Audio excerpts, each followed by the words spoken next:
Hey everyone. Today we're diving into one of Marvel's most heartbreaking and controversial characters, Kuan-Yin Xorn. But this isn't just another superhero origin story. This is a tale of isolation, manipulation, and how even the purest intentions can be twisted into something monstrous. Kuan-Yin Xorn wasn't born a villain. In fact, he wasn't even born looking human. When his mutant powers manifested, they literally burned away his normal head, replacing it with a miniature star. Can you imagine that moment? One day, you're a regular person. The next, your very existence becomes a walking nuclear reactor. But here's where it gets even more tragic. His twin brother Shen suffered the same fate. These weren't just two isolated incidents, they were twin tragedies. Two brothers condemned to lives of complete isolation. The authorities forced them to wear iron masks, not to hide their shame, but to protect everyone else from the devastating power radiating from where their faces should be. Think about that for a moment. Every interaction, every attempt at human connection, filtered through cold metal. No one could see their expressions. No one could risk getting too close. They were living weapons, treated more like nuclear waste than human beings.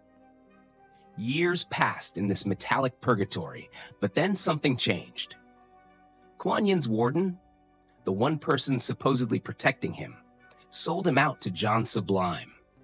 Now, if you don't know who Sublime is, imagine a creature whose very existence depends on the hatred and fear between humans and mutants.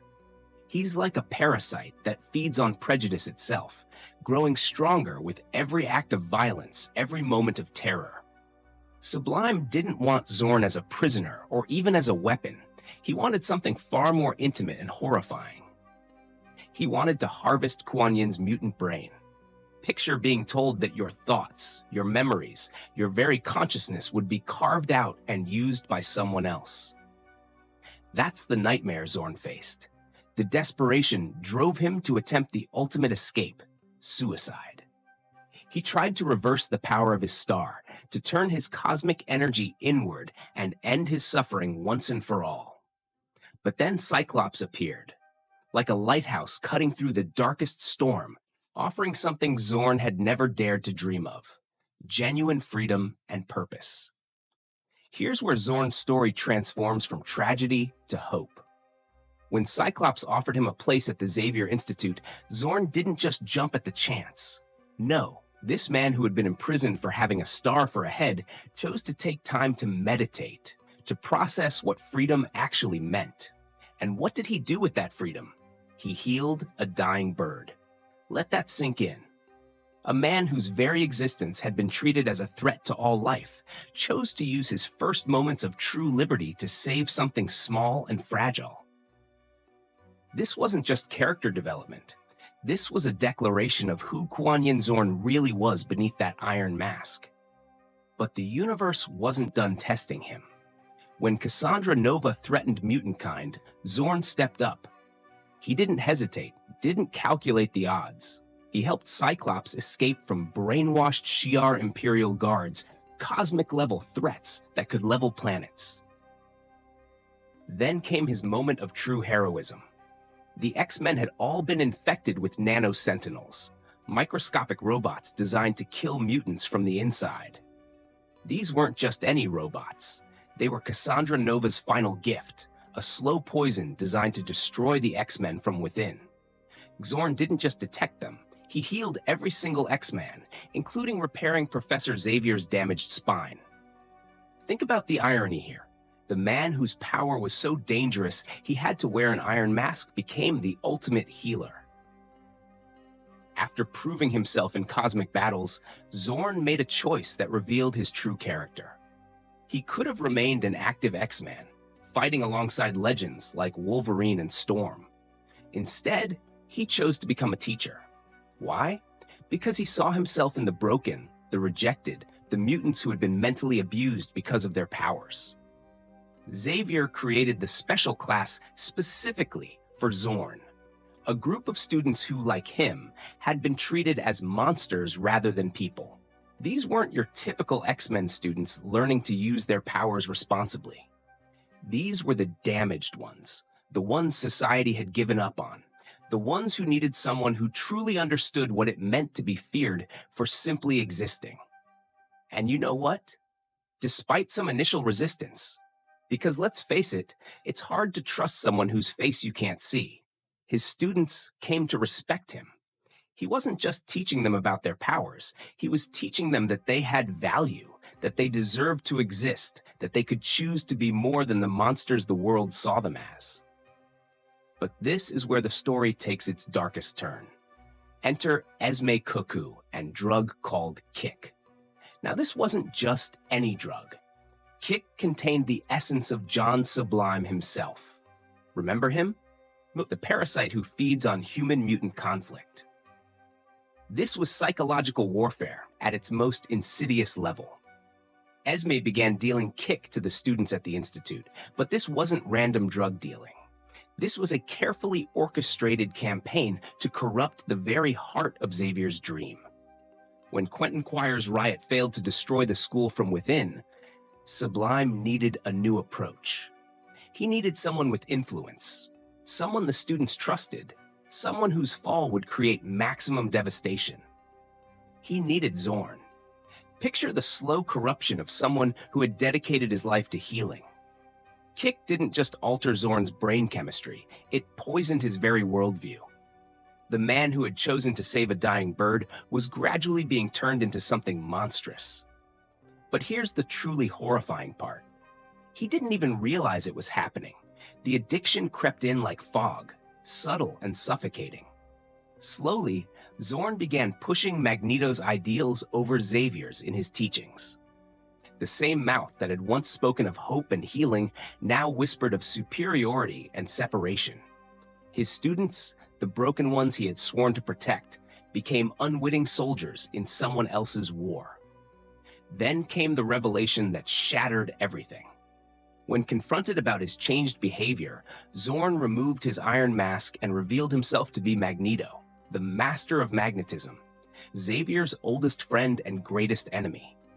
He claimed he had survived Cassandra Nova's attack on Genosha, that he had been masquerading as Xorn all along. But here's where the story becomes a masterclass in psychological manipulation. Was this really Magneto? Or was this Xorn so completely corrupted by Kick that he believed he was Magneto? The evidence pointed in troubling directions. This wasn't the confident, strategic Magneto who had ruled Genosha. This was someone bitter, addicted, desperate, someone who seemed more like a broken man wearing Magneto's ideology like ill-fitting armor. Recruiting his special class, the very students he had sworn to protect, into a new brotherhood of mutants, this false Magneto launched an attack on New York City. But even this wasn't random destruction.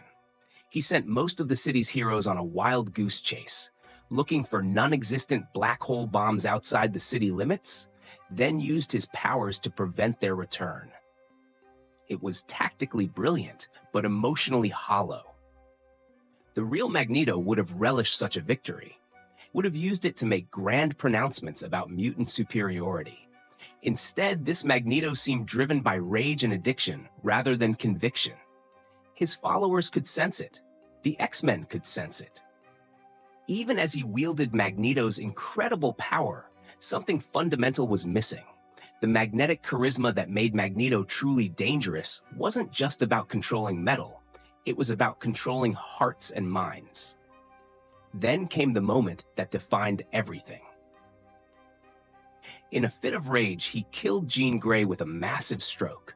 As she lay dying, he spoke words that revealed everything. "I will not be judged by children." He put on Magneto's helmet and asked to be made a martyr, but there was no martyrdom. No grand ideology to die for. Just Wolverine's claws and a swift, brutal end to a life that had been twisted beyond recognition. Here's the truth that makes this story so devastating. None of it was really about Magneto's ideology or mutant supremacy.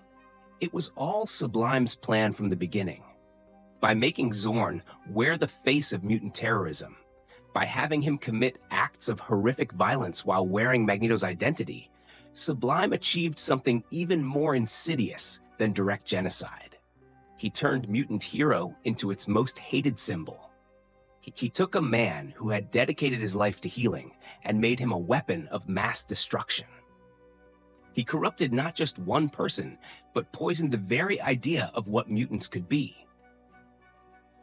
After Xorn's death, mutants weren't just hated and feared, they were more despised than ever before. Sublime's plan worked perfectly. He had created the very hysteria he needed to justify mutant extinction, and he had done it by destroying the purest heart among them.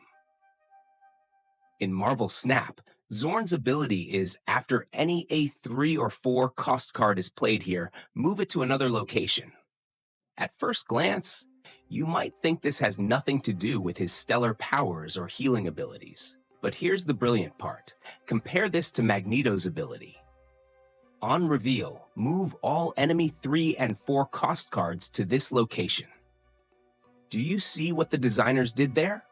Magneto pulls cards toward himself with confident control, representing his commanding presence and strategic mastery.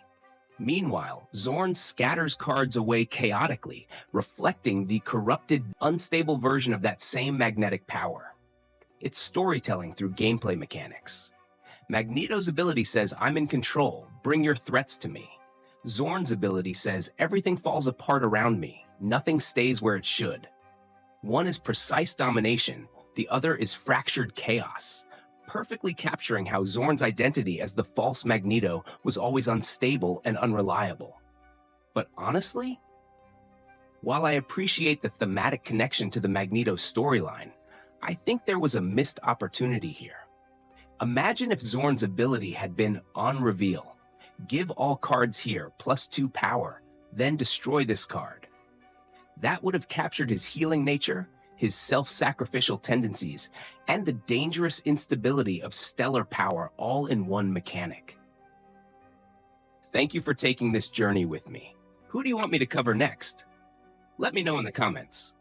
Until next time, and remember that the greatest battles are often fought not with powers or weapons, but with the choices we make about who we want to be.